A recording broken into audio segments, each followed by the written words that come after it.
ముఖ్యంగా ఏదైతే రైతు బంధు రైతు రుణమాఫీ చేస్తామన్నారో, సో 9వ తారీఖే మీరు వెళ్ళి అప్పు చేయండి, మేము తీసుకుంటామని చెప్తా ఉన్నారు. కొంతమంది ఏమో బీఆర్ఎస్ వాళ్ళు టైం ఇవ్వండి అంటున్నారు. ఇంకొంతమంది ఏమో ఎందుకు టైం ఇవ్వాలి, 9వ తారీఖే కదా రేవంత్ రెడ్డి చెప్పింది, మీరు వెళ్ళి కలెక్ట్ చేసుకోండి అని చెప్పి అంటున్నారు. అంటే ఇక్కడ ఇంకోటి ఏంటంటే, సో బీఆర్ఎస్ పార్టీకి ఆల్రెడీ తెలుసు ఖజానాల పైసలు ఇవ్వని కేసీఆర్ గారికి తెలుసు, కేటీఆర్ గారికి తెలుసు, సో మొత్తం అందరికీ కూడా తెలుసు, ఓఎస్డీలకు తెలుసు, అందరికీ తెలుసు. తెలిసినా కూడా ముఖ్యంగా హరీష్ రావుకి తెలుసు. సో తెలిసినా కూడా వీళ్ళు మాట్లాడుతున్నారు అంటే ఇక ఏమనాలి. సో ఆఖరికి ఓఆర్ఆర్ లీజుకి ఇస్తే వచ్చినటువంటి పైసలు కూడా మొత్తం కూడా ఖర్చు పెట్టేసిండ్రు. అండ్ అదే రకంగా ప్రజలను, ఇది ప్రజాస్వామ్యం అండి, ప్రజల ఇష్టం ఏ ప్రభుత్వాన్ని గెలిపించాలి, ఏ ప్రభుత్వాన్ని ఓడగొట్టాలని చెప్పి ప్రజల ఇష్టం అది. సో ప్రజలకు మీరు కట్టుబడి ఉండాలి. మీరెవరండి ప్రజల్ని ఎమోషనల్ బ్లాక్మెయిల్ చేయడానికి? సోషల్ మీడియాలో తెగ మాట్లాడుతున్నారు, తెలంగాణ ఏడవబోతోంది, బీఆర్ఎస్ పార్టీ నవ్వబోతోంది, మీకు తెలుస్తుంది ముందుండి ముసల పండగ గడిది గుడ్డు పండగ. అంటే మీరు ప్రజల్ని బ్లాక్మెయిల్ చేయడానికే మీరు బీఆర్ఎస్ పార్టీ ఉందా? ప్రజల్ని మీరు బ్లాక్మెయిల్ చేస్తున్నారా? సో ప్రజాస్వామ్యంకి మీకు గౌరవం లేదా? సో మీ పార్టీ పెద్దలు, మాజీ ముఖ్యమంత్రి గారు కేసీఆర్ గారు కావచ్చు, కేటీఆర్ గారు కావచ్చు, వాళ్ళు ఇటువంటి వ్యాఖ్యలు, హరీష్ రావు గారు కావచ్చు, ఇటువంటివి ఏం చేయలేదే.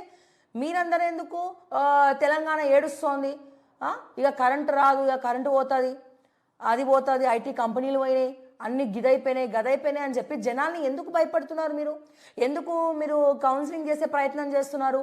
జనాలంతా కూడా ఏడవడం మేము చూస్తాం, ప్రజలందరూ కూడా ఏడుస్తూ ఉంటే మేము నవ్వి ఆనందిస్తాం, ఆత్మానందం పొందుతాం, ఆత్మసంతృప్తి పొందుతాం. అంటే మీరు అందరూ సైకోలా అంటే ఒకడు నవ్వుతూ ఉంటే ఇంకొకడు ఏడుస్తూ ఉంటే ఇంకొకడు నవ్వుతూ ఉంటాడంట. సైకో క్యారెక్టర్ ఉంటుంది అంతా.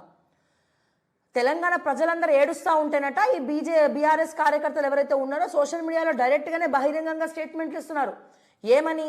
ఇది ప్రజాస్వామ్యం, తెలంగాణ ఏడవబోతోంది, ప్రజలకు ఇది కావాల్సిందే, బాగైంది, మంచిగా అయింది, ప్రజలందరూ కూడా ఏడుస్తూ ఉంటే మధ్యలో మేము పోయి నవ్వుతూ ఉంటాం, బాగైందని మంచిగా ఏడిపిస్తూ ఉంటామట. ఏందండి ఇది?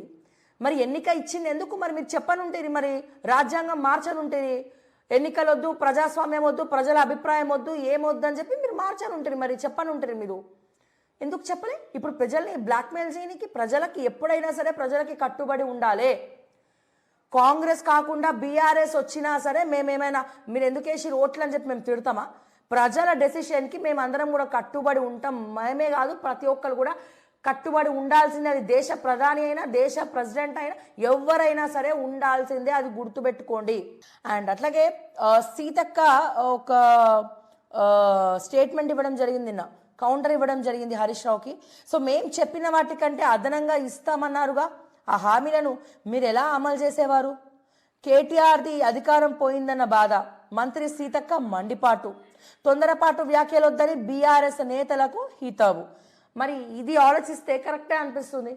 ఇప్పుడు వీళ్ళు మేనిఫెస్టోలో ఏదైతే పెట్టినరో, కాంగ్రెస్ వాళ్ళు మేనిఫెస్టోలో ఏదైతే పెట్టినరో 6 గ్యారెంటీలను, దానికి వీళ్ళు ఏం చెప్పారు? ఇప్పుడు ఫర్ ఎగ్జాంపుల్ గ్యాసే తీసుకుందాం. వీళ్ళు గ్యాస్ సిలిండర్ కాంగ్రెస్ పార్టీ 500 రూపాయలు అన్నది. వీళ్ళు మేనిఫెస్టోలో ఏం పెట్టినరు? బీఆర్ఎస్ వాళ్ళు 400కే ఇస్తామన్నారు. అండ్ అట్లనే రైతు బంధు కింద 15,000 అంటే ఇక్కడ ఏకంగా 16,000 ఇస్తామన్నారు. అండ్ అట్లనే నెల పెన్షన్ 4,000 రూపాయలు అంటే వీళ్ళు 4,500 అన్నారు. అంటే మరి ఇట్లా వీళ్ళు కూడా పెంచినట్టే కదా. ఒకవేళ ప్రభుత్వం బీఆర్ఎస్ పార్టీ అధికారంలోకి వస్తే మరి ఇవన్నీ మీరు కూడా వచ్చిన వెంటనే సంతకాలు చేసి నెరవేరుస్తుండేనా అని చెప్పి సీతక్క క్వశ్చన్ చేసింది. ఎందుకంటే ఖజానాల పైసలు లేవు కాబట్టి మేము సర్దుమనించుకోవడానికి ఎక్కడెక్కడ ఏమేమి ఉన్నాయి సోర్సెస్ అనేది చూడడానికి మాకు సమయం కావాలి. మీరు అట్లా ఎట్లా అంటారని చెప్పి అనవసరంగా ఆవేశపడి వ్యాఖ్యలు చేయొద్దు అని చెప్పి సీతక్క మరి కేటీఆర్కి కౌంటర్ ఇవ్వడం జరిగింది. మరి కేటీఆర్ ఓడిపోయిన బాధలో ఇష్టం వచ్చినట్టు మాట్లాడుతుండని చెప్పి చెప్తా ఉంది.